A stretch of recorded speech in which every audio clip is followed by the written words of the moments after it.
Alright, today let's talk about Gangsta, an anime that kicks down the door, punches you in the gut, and drags you into a world that's as brutal as it is mesmerizing. This is not your typical action anime with flashy superpowers or high school kids saving the world. Nah, Gangsta is gritty, violent, and soaked in crime, corruption, and moral gray areas. Firstly, let's talk about the story of this anime. It's a story about survival in a messed up city where life is cheap, and the strong crush the weak. And yet somehow, in the middle of all the bloodshed, drugs, and back-alley executions, it tells a deeply human story about trauma, loyalty, and what it means to live with the scars of your past. Welcome to the shithole called Ergastulum. Imagine a city where the Mafia, corrupt cops, and hired mercenaries run everything. That's Ergastulum, a crumbling, lawless hellhole where survival means doing whatever it takes. In this chaos, we follow two badass mercenaries for hire. Worick, Arcangelo, and Nicolas the Handymen.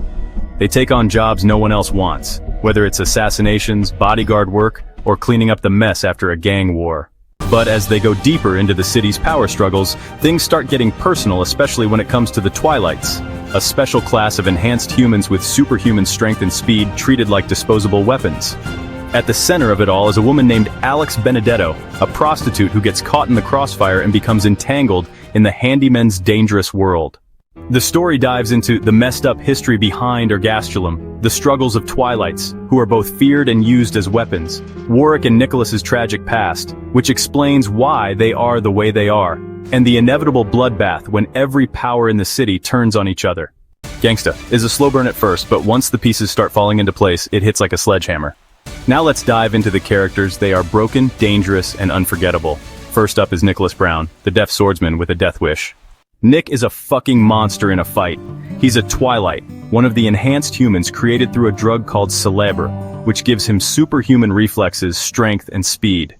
But there's a catch. Twilights don't live long because Celebre destroys their bodies. Society treats them like garbage, branding them as subhuman and using them as weapons. Despite his insane strength, Nick is deaf, forcing him to rely on sign language and lip reading. What makes him unique? Well, he plays dumb a lot but is actually hyper-aware of everything around him. He holds back in fights unless he's really pissed off, at which point he turns into a goddamn beast. And he has a twisted but deep bond with Worick, built on years of shared trauma. Nick is both terrifying and tragic, a man who knows he's a tool for violence but has nothing else to live for. Next up is Worick Arcangelo, the pretty boy with a killer instinct. Worick might look like a laid-back, cigarette-smoking flirt, but this dude is just as deadly as Nick, if not worse. Born into a wealthy, abusive Mafia family, he suffered under his sadistic father until Nick, his only real friend, killed the bastard and freed him. Now, he's a top-tier marksman who can drop enemies from a mile away, a walking database of Ergastulum's criminal underworld, a guy who hides deep pain behind his easygoing smile. But the best part? Worick isn't just Nick's partner, he's his translator, his friend, and the only person who sees him as a human being. Their bond is one of the best parts of the series. Two broken souls keeping each other alive in a world that doesn't give a shit about them. Up next is Alex Benedetto, the woman caught between monsters. Alex starts off as a prostitute working for a low-level gangster. When her pimp crosses the wrong people, the Handymen take her in, and she slowly starts to rebuild her shattered life. Her character arc is about escaping abuse, finding her own strength, and learning to survive in a brutal world. But she's not just a damsel in distress. She has a beautiful singing voice that becomes a major emotional point. She slowly learns to stand up for herself instead of just being tossed around. Her growing bond with both Nick and Worick adds a human touch to the story. Alex represents the victims of Ergastulum, the people used, discarded, and forgotten. But unlike most, she actually gets a shot at something better. So why Gangsta is unique and worth watching? It's brutal, but it's not just mindless violence. Yeah, Gangsta has some of the best street fights, shootouts, and sword duels in anime, but it's not just about cool action. Every fight has emotional weight, especially when Twilights are involved. Twilights are treated like disposable tools, trained to kill, forced into battle, and thrown away when they're no longer useful. The anime doesn't hold back in showing how messed up that is. The deaf representation is actually done right. Nick being deaf isn't just a gimmick, it's a major part of how he interacts with the world. He communicates through sign language, facial expressions, and body language, and the anime actually respects that instead of treating it as a joke. Plus, the way sound is handled when we see the world from Nick's perspective is genius.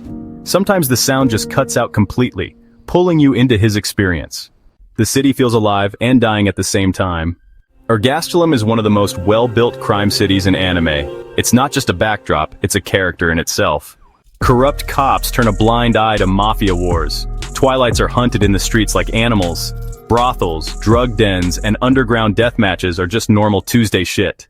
It's a world where survival is its own victory, and that makes every moment feel tense. Now, why Gangsta is unique? It's a story about trauma, brotherhood, and finding humanity in chaos.